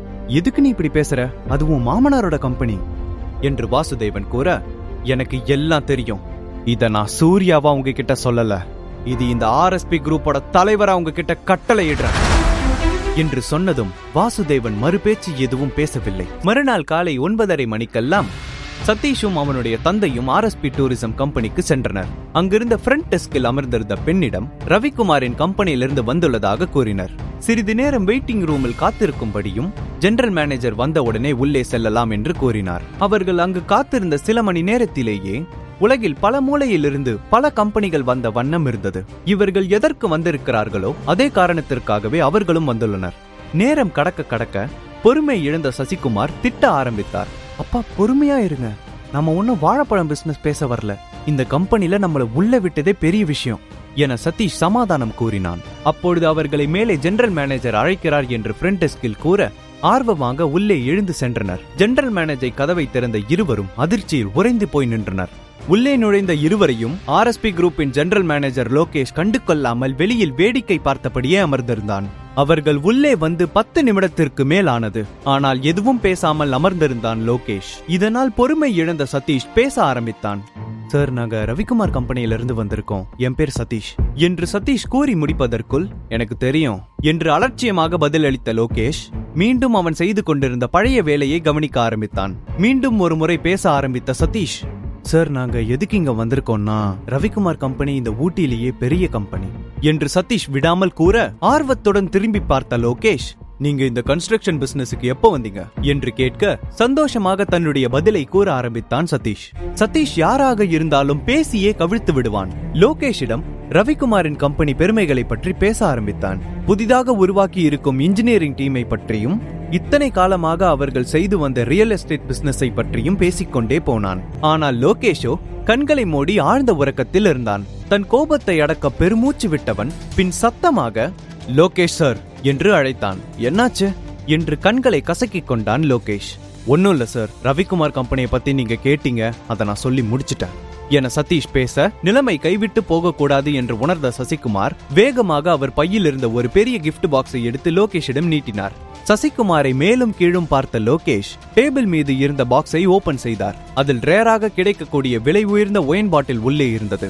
அதை பார்த்து லோகேஷ் புன்னகைத்தார். உங்க பேர் என்ன சொன்னீங்க? சதீஷ் ரைட் என சந்தேகமாக அவன் கூற, அவ்விருவருக்கும் இந்த ப்ராஜெக்ட் எப்படியாவது தங்கள் கைக்கு வந்துவிடும் என்ற நம்பிக்கை மீண்டும் முளைக்க ஆரம்பித்தது. நீங்க ரவிக்குமார் கம்பெனியோட எல்லாத்தையும் சொல்லி முடிச்சிட்டீங்க, ஆனா உங்களுக்கே தெரியாத உங்க கம்பெனியில இருக்க முக்கியமான ஒன்ன பத்தி சொல்ல மறந்துட்டீங்க என்று லோகேஷ் கூற சதீஷும் அவனுடைய தந்தையும் குழப்பத்தில் ஒருவரை ஒருவர் பார்த்து கொண்டனர். எங்களுக்கே தெரியாதா? அப்படி என்ன விஷயம் சார் என ஆர்வமாக சசிகுமார் கேட்டார். நக்கலாக சிரித்த லோகேஷ், அதுதான் கனவு காண்றது என்று கூறி மீண்டும் ஒரு முறை சிரித்தான். இது எவ்வளோ பெரிய ப்ராஜெக்ட்னு உங்களுக்கு தெரியுமா? இந்த மாதிரி இடத்துல உங்களுக்கு எப்படி சான்ஸ் கிடைக்கும்னு வந்தீங்க? இதெல்லாம் நீங்க கனவுல கூட நினைச்சு பார்க்க முடியாத ஒரு விஷயம். அதுவரை சிரித்த முகத்துடன் இருந்த இருவரின் முகமும் மாறியது. நாற்காலியை உதறிவிட்டு எழுந்த சதீஷ், இந்த ஊட்டி என்னோட கண்ட்ரோல்ல தான் இருக்கு. எங்களை அவமானப்படுத்திட்டு நீ இந்த இடத்துல எப்படி ரெசார்ட் கட்டுறன்னு பாக்குறேன். சதீஷ் கத்தியது அறையின் வெளியில் இருந்த செக்யூரிட்டியின் காதில் விழுந்தது. வேகமாக உள்ளே வந்த செக்யூரிட்டிகள் ஆக்ரோஷமாக லோகேஷை நோக்கி சென்ற சதீஷை பிடித்தனர். ஒரு நிமிஷம் வெயிட் பண்ணுங்க, இது என்ன ஒயின்னு சொன்னீங்க என்று அங்கிருந்த ஒயின் பாட்டிலை கையில் எடுத்தவன் சட்டென்று கீழே போட்டு உடைத்தான்.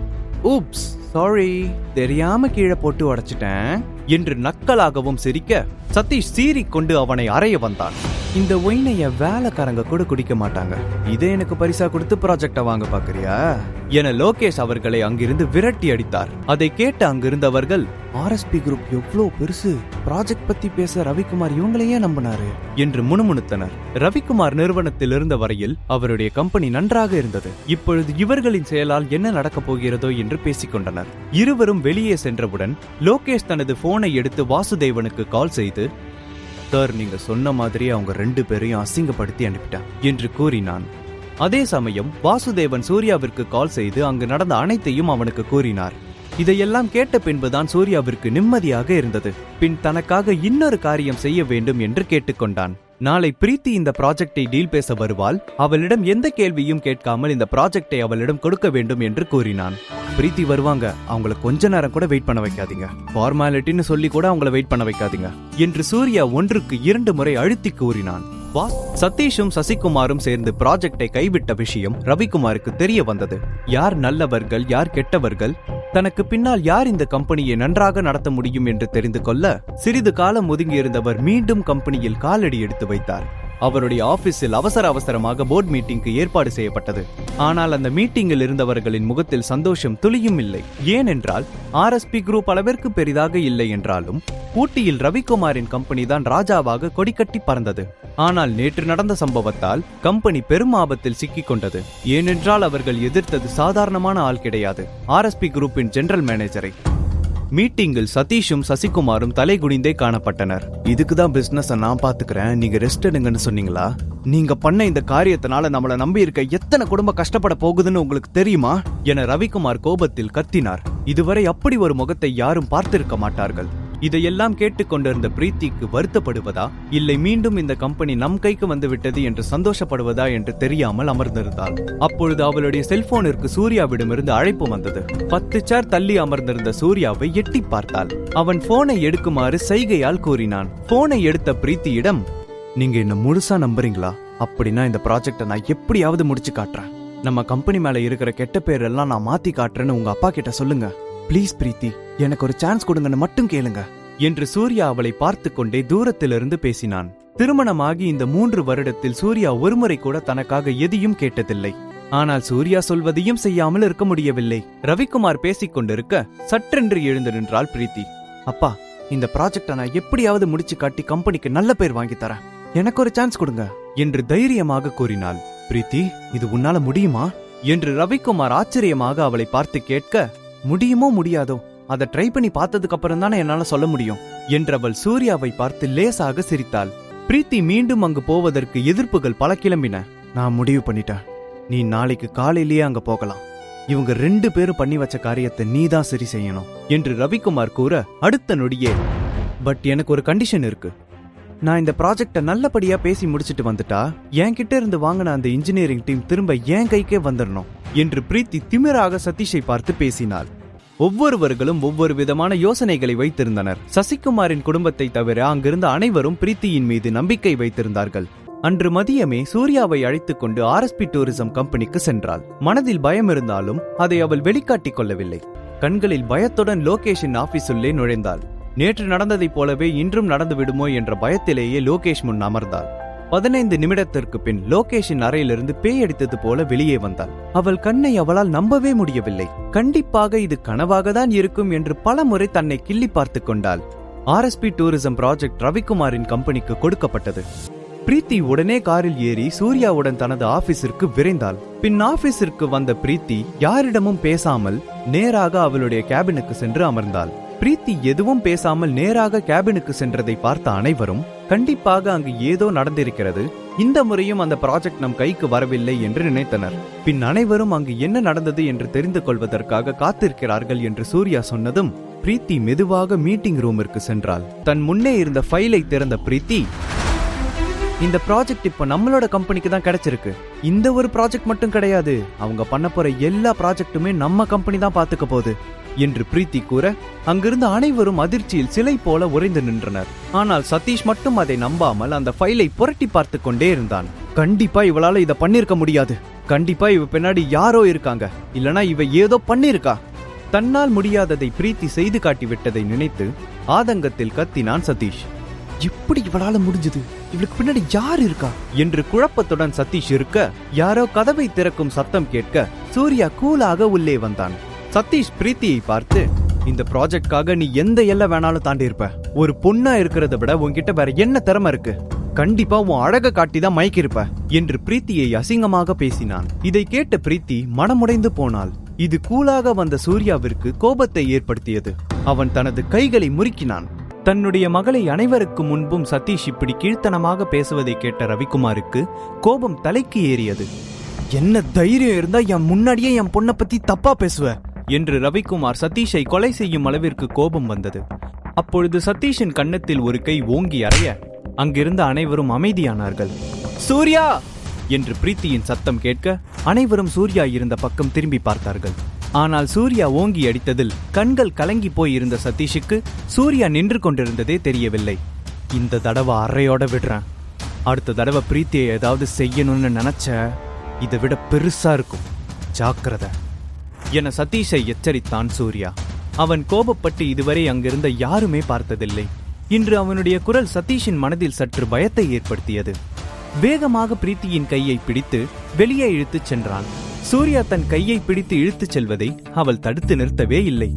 யாராவது தன்னை காப்பாற்ற மாட்டார்களா என்று நினைத்துக் கொண்டிருந்த பொழுது சூர்யா சட்டென்று உள்ளே வந்தது அவளுக்கு சந்தோஷமாக இருந்தது. அவன் பின்னால் ஒரு பூனைக்குட்டி போல சென்றாள். ஆபீஸ் வெளியே வந்த பிரீத்தி சூர்யாவின் கையை சட்டென்று உதறிவிட்டாள். நீங்க யாரு? இந்த 3 வருஷத்துல பார்த்த சூர்யா நீங்க இல்ல, ஏதோ உங்ககிட்ட புதுசா இருக்கு. இந்த ப்ராஜெக்ட்ல உங்களுக்கு ஏதோ கனெக்ஷன் இருக்குன்னு மட்டும் எனக்கு நல்லா புரியுது. எப்படி இதெல்லாம் பண்ணீங்க எனக்கு இப்பவே தெரிஞ்சாகணும் என்று பிரீத்தி தன்னுடைய கைகளை கட்டிக்கொண்டு சூர்யா முன் ஒரு குழந்தை அடம் பிடிப்பது போல அங்கிருந்து நகராமல் நின்றாள். ஒரு நிமிடம் அப்படியே அவளை பார்த்தபடியே நின்றான் சூர்யா. பிரீத்தி, உனக்கு அந்த ப்ராஜெக்டை கொடுத்த லோகேஷும் நானும் காலேஜ் ஃப்ரெண்ட்ஸ். அதனாலதான் இந்த ஹெல்ப்பை எனக்கு பண்ணான். வேற ஒன்றும் இல்ல, போதுமா என்று சூர்யா அப்பொழுது உள்ள நிலைமையை சமாளித்தான். அதே சமயம் ரவிக்குமாரின் ஆபீஸில் மீட்டிங் முடிந்து அனைவரும் சென்று விட்டனர். ஆனால் சதீஷ் மட்டும் மீட்டிங் ஹாலில் உள்ள நாற்காலியில் எவ்வளவு மணி நேரம் அமர்ந்திருந்தான் என்று அவனுக்கே தெரியாது. அப்பொழுது சசிகுமார் உள்ளே வர, இவ்வளவு நாள் கஷ்டப்பட்டது வேஸ்டா போச்சு. அந்த ப்ராஜெக்ட் நம்ம கைக்கு வர சமயத்துல இந்த பிரீத்தி இப்படி பண்ணிட்டா. இப்போ அந்த இன்ஜினியரிங் டீமும் நம்ம கையை விட்டு போயிடுச்சு. அவளை நம்ம சும்மா விடக்கூடாது என்று தன்னுடைய ஆதங்கத்தை சசிகுமாரிடம் கொட்டினான் சதீஷ். நீ இப்போ எவ்வளோ பெரிய தப்பு பண்ணியிருக்கன்னு தெரியுமா? இந்த சொத்தை அடையிறதுல நான் அண்ணன் தம்பி யாரையுமே பார்க்க மாட்டேன். அதுக்கு நீ எடுத்தோம் கவுத்தோன்னு உன்ன மாதிரி நான் எதுவும் செய்ய மாட்டேன் என்ற சசிகுமாரின் குரலில் கோபம் தெரிந்தது. நிமிர்ந்து சசிகுமாரின் முகத்தை பார்த்த சதீஷ் அவரிடம் என்ன சொல்ல வருகிறீர்கள் என்று கேட்டான். அதற்கு சசிகுமார், நீ யார வேணாலும் பகச்சிக்கோ, ஆனா பிரீத்தியை பகச்சிக்காத. பிரீத்தி தான் நம்மளுடைய ஆயுதம். ரவிக்குமாருக்கு பிரீத்தி எவ்வளவு முக்கியம்னு உனக்கு நல்லா தெரியும். அவர் முன்னாடியே பிரீத்தியை இப்படி பேசினா நமக்கு இந்த சொத்து எப்படி கிடைக்கும் என்று சதீஷிற்கு அறிவுரை கூறினான். இப்போ இதெல்லாம் பேசி என்ன பிரயோஜனம்? அந்த ப்ராஜெக்டும் இன்ஜினியரிங் டீமும் நம்மளை விட்டு போய் ரொம்ப நேரம் ஆயிடுச்சு என்று புலம்பினான் சதீஷ். அதை கேட்ட சசிகுமார் வில்லத்தனமாக சிரித்தார். நீ நினைக்கிற மாதிரி பிரீத்திக்கு இந்த ப்ராஜெக்ட் போகாது. ஆர்எஸ்பி குரூப் ப்ராஜெக்ட் நம்மளோட கம்பெனிக்கு தான் வந்திருக்கு, பிரீத்திக்கு இல்ல என 1க்கு 2 முறை அழுத்தி கூறினார். அன்று இரவு சூர்யா தூங்குவதற்காக தன்னுடைய அறைக்கு சென்றான். திருமணமாகி 3 வருடங்களாக இருந்தாலும் பிரீத்தியும் சூர்யாவும் தனித்தனி அறையிலேயே தான் தூங்குவார்கள். அப்பொழுது சூர்யாவின் அறை கதவை யாரோ தட்ட, இந்த நேரத்தில் யாராக இருக்கும் என்று நினைத்து கதவை திறந்தான். கதவின் வெளியே பிரீத்தி இருப்பதை பார்த்தான் சூர்யா. அவள் வெள்ளை நிறத்தில் நைட் டிரெஸ் அணிந்திருந்தாள். பார்ப்பதற்கு தேவதை போல காட்சியளித்தாள். எப்பொழுதும் போல இல்லாமல் இன்று பிரீத்தி சற்று அதிக மேக்கப்புடன் காணப்பட்டாள். வெட்கத்தில் அவளுடைய கன்னங்கள் சிவந்திருந்தது. என்னுடைய ரூம்ல பல்ப் எரியல, ரொம்ப இருட்டா இருக்கு. அதனால இன்னைக்கு உங்க ரூம்ல நான் படுத்துக்கலாமா என்று தயக்கத்துடன் பிரீத்தி கேட்டாள். என்றுமில்லாமல் இன்று அதிகமாகவே வெட்கப்பட்டாள். பல்பு தானே, நான் சேஞ்ச் பண்ணி தரேன், ஒன்னும் கவலைப்படாதீங்க என்று சர்வசாதாரணமாக சூர்யா கூற, உடனே பிரீத்தி வேகமாக, அந்த பல்பை மாற்றுறது ரொம்ப கஷ்டம், அது உங்களால முடியாது, அதை விட்டுருங்க, நாளைக்கு பார்த்துக்கலாம், இன்னைக்கு உங்க ரூம்லயே நான் படுத்துக்கலாமா என்று தயங்கி தயங்கி பேசினாள். அவள் கூற வந்த எதையும் புரிந்து கொள்ளாத சூர்யா, பல்பு மாற்றுறது அவ்வளோ பெரிய கஷ்டமான வேலை இல்ல, இதெல்லாம் நான் நிறைய வாட்டி செஞ்சிருக்கிறேன் என்றான். அவள் கூற வந்த எதையும் புரிந்து கொள்ளாமல் அவளுடைய அறையை நோக்கி சென்றான். அப்பொழுது பிரீத்தி தன் முன்னே நடந்து கொண்டிருந்த சூர்யாவை இடித்துவிட்டு, ஒன்னும் வேணாம், நானே பாத்துக்கிறேன், சரியான பல்பு என்று சூர்யாவை திட்டிவிட்டு கோபத்துடன் அவளுடைய அறைக்கு சென்றாள். பிரீத்திக்கு என்ன ஆச்சு? இப்ப நான் அவளுக்கு பல்பு மாத்தணுமா வேணாமா? என்ன சொல்ல வந்தா? ஏன் இப்ப கோபப்பட்டு போறா என்று தன்னுடைய தலையை சொரிந்து கொண்டு அவனுடைய அறைக்குள் சென்றான். சூர்யா நீண்ட நாட்களுக்கு பிறகு சந்தோஷமாக தூங்க ஆரம்பித்தான். ஆனால் பிரீத்தியோ அவளுடைய அறையில் தூக்கம் வராமல் புரண்டு கொண்டிருந்தாள். இனிமே ஏதாவது சொல்லணும்னா சூர்யாவுக்கு மறைமுகமா சொல்லவே கூடாது, அவனுக்கு எதுவுமே புரியல என இரவு முழுவதும் அவனை திட்டிக் கொண்டே இருந்தாள். அடுத்த நாள் காலை சூர்யா மிகவும் சந்தோஷத்துடனும் புத்துணர்ச்சியுடனும் எழுந்து வந்தான். ஆனால் ஒரே நாள் ராத்திரியில் பிரீத்தியின் கண்ணிற்கு கீழ் கருவளையம் தோன்றியிருந்தது. அவளை பார்க்க சின்ன பாண்டா கரடி போல் இருந்தது. அவள் இருக்கும் கோலத்தை பார்த்து சிரித்தான் சூர்யா.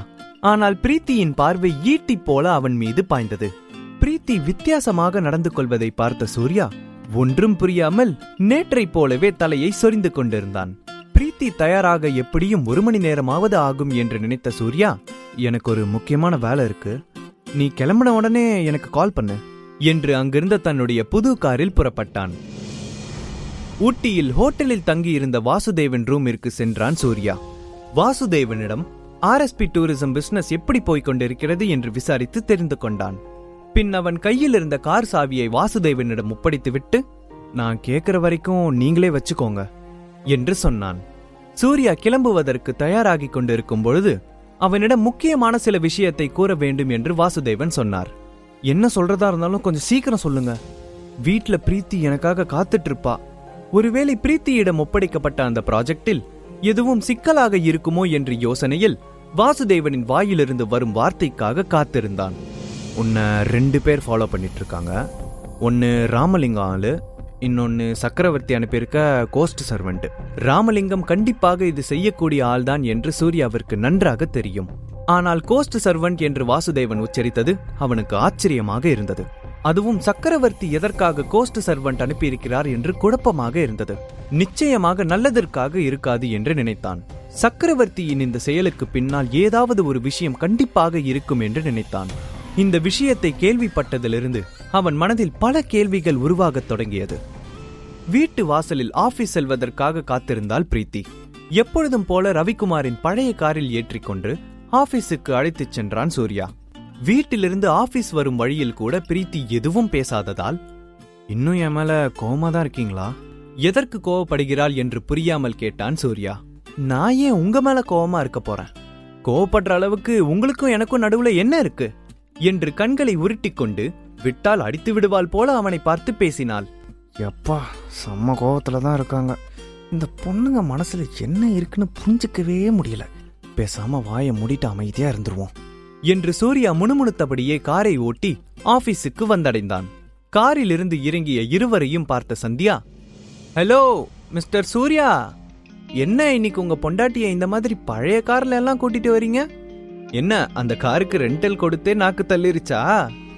இன்னைக்கு காலையிலேயே ஆரம்பிச்சிட்டா என்பது போல பெருமூச்சு விட்டு திரும்பி பார்த்தான் சூர்யா. எங்கிருந்துதான் இப்படி எல்லாம் வருகிறார்களோ என்பதை போல இருந்தது அவனுடைய செயல். அன்னைக்கு அடி வாங்கின காயம் இன்னும் கன்னத்திலே இருக்கு போலையே என்று பிரீத்தி மேலிருந்து கீழ் வரை அவளை நோட்டமிட்டபடி நக்கலாக பேசினாள். அன்று அனைவரின் முன்னிலையில் இதே இடத்தில் பிரீத்தியிடம் அவள் அறை வாங்கியது சந்தியாவிற்கு ஞாபகம் வந்தது. பிரீத்தி மறுபடியும் அதை ஞாபகப்படுத்தியது அவளுக்கு கடுப்பாக இருந்தது. ஆனால் அதையெல்லாம் மறைத்துக்கொண்டு சிரித்த முகத்துடன் பிரீத்தியை பார்த்து, என்ன பிரீத்தி, ரொம்ப சந்தோஷமா மெதப்புல இருக்க போல, உனக்கு விஷயமே தெரியாதா? அந்த ஆர்எஸ்பி குரூப் ப்ராஜெக்ட்ல இருந்து உன்னை சீக்கிரம் தூக்க போறாங்க, அது உனக்கு தெரியாதா? இதை கேட்ட சூர்யாவும் பிரீத்தியும் என்ன நடக்கிறது என்று புரியாமல் விழித்தார்கள். இவள் எதையோ உளறுகிறாள் என்று நினைத்தார்கள். ஆனால் அவள் வாயிலேயே இதற்கு பின்னால் சந்தியாவின் அண்ணன் சதீஷ் இருக்கிறான் என்று தெரிந்தவுடன் கோபத்தில் வேகமாக ஆபீஸை நோக்கி நடந்தாள் பிரீத்தி. என்ன செய்தாலும் இவர்கள் பிரீத்தியை ஏதாவது செய்து கொண்டிருப்பார்கள் என்று நினைத்து சூர்யாவிற்கு ஆத்திரம் வந்தது.